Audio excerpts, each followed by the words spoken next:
मौसम दीन दीन हित तुमहु समान रघुबीर। आस विचारी रघुवंश मणि हरहु विसंभव भी। काम ही नारी प्यार जिमि लोभहि प्रिय जिमि दाम।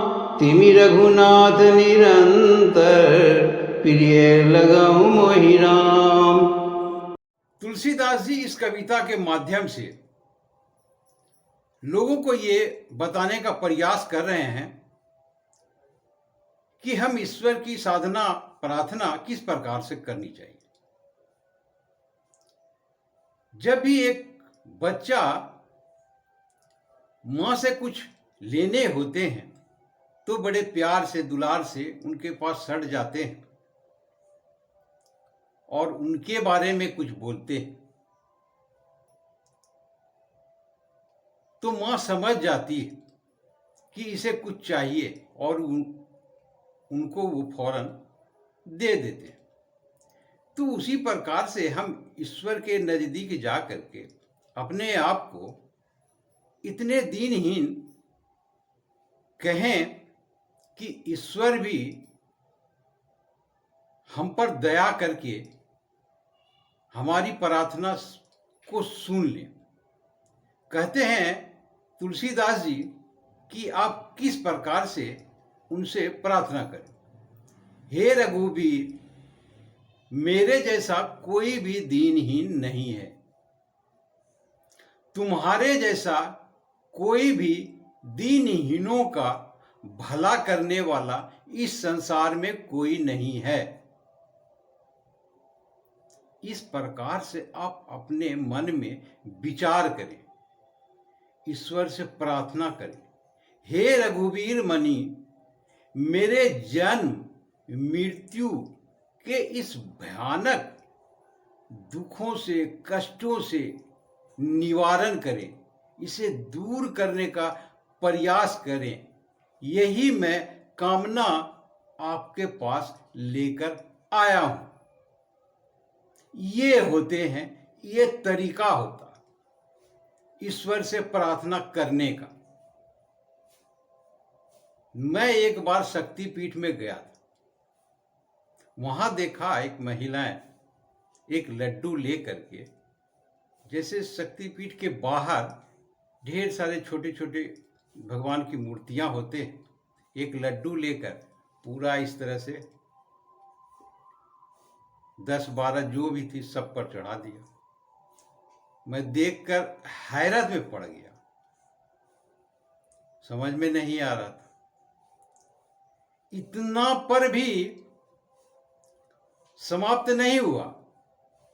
अपने थैले से एक प्लास्टिक का बोतल निकाले, वो तो जूठा होता, किसी का पिया हो, उसमें पानी भरा हुआ था, और ढक्कन खोल करके फिर उसी प्रकार से ऐसे ले करके एक तरफ से।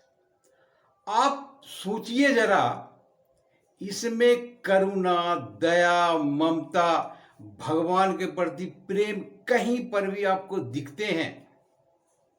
वो तो घर जाकर के ये कहेंगे कि मैं मंदिर से आया हूं, लोग समझेंगे कि ये भक्त हैं, पूजा पाठ करने वाले हैं, परंतु उनके पूजा करने का ढंग तरीका जो था, वो जब इंसान को अच्छे नहीं लग सकते हैं तो फिर भगवान को कैसे अच्छे लगेंगे। तो इस प्रकार से ईश्वर न करे आप भी ऐसा करें, या करते हैं तो अपने आप को बदलें। आप कोई जरूरी नहीं कि आप अच्छे अच्छे मिठाइयां, अच्छे अच्छे फल ही चढ़ाएं। आप मात्र जल लेकर के भी पूजा करें, उनसे भी आप वो ईश्वर के दया को पाएंगे। आप ईश्वर आपकी बात को सुनेंगे। वो कहां किसी का भी फल हो, मिष्टान हो, खाते हैं किसी का ईश्वर? वो तो आप नाम मात्र का भोग लगाकर स्वयं को खाते हैं। वो तो दया के भूखे हुए हैं, प्रेम के भूखे हुए हैं। आप दुर्गा सप्तशती को पढ़ेंगे, लिखा हुआ जो पाठ है, सिर्फ माँ दुर्गा की बड़ाई लिया गया। आप ऐसे हैं, आप इतने महान हैं, आप करुणा के सागर हैं। तो इंसान ही नहीं, ईश्वर भी उसके भूखे होते हैं। आप उस तरह से जब पूजा साधना पाठ उस प्रकार से है तो ईश्वर आपके सुनेंगे और आप पर दया बरसाएंगे। तो बदलना पड़ेगा अपने आप को। तो तुलसीदास जी इसी प्रकार से लोगों को समझाने का प्रयास कर रहे हैं।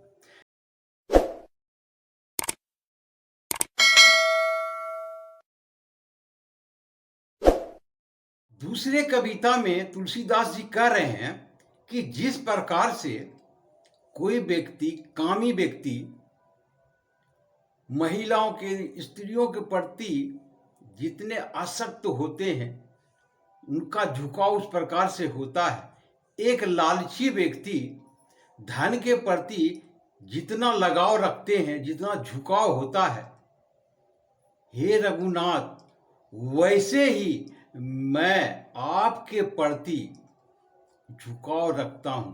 मुझे अति प्रिय हैं आप, और हमेशा से प्रिय थे और हमेशा ही रहेंगे। इस प्रकार से यदि ईश्वर के सामने विनती किया जाए, प्रार्थना किया जाए, तो ईश्वर अवश्य ही सुनेंगे। तुलसीदास जी का ये कहना है। उन्होंने तो साक्षात हनुमान जी के दर्शन किए हैं, प्रभु राम के दर्शन किए हुए, कलयुगी वासी होते हुए भी, तो गलत तो कहेंगे नहीं। तो उस प्रकार से, इस तरह से यदि हम भी करें तो क्यों नहीं ईश्वर हमारी प्रार्थना सुनेंगे। तो तुलसीदास जी ने तो मार्ग बताए। चलना लोगों का काम है, इंसान जैसे चाहे। सुनने को तो बहुत कुछ सुनते हैं, कहने को बहुत कुछ कहते हैं, परंतु अमल में जब लाएं तब उसे सफल समझें। तो ये दोनों कविताओं का भावार्थ था तुलसीदास जी के। आशा करता हूं अच्छे लगे होंगे। आपने देखा, इसके लिए बहुत बहुत शुक्रिया, धन्यवाद।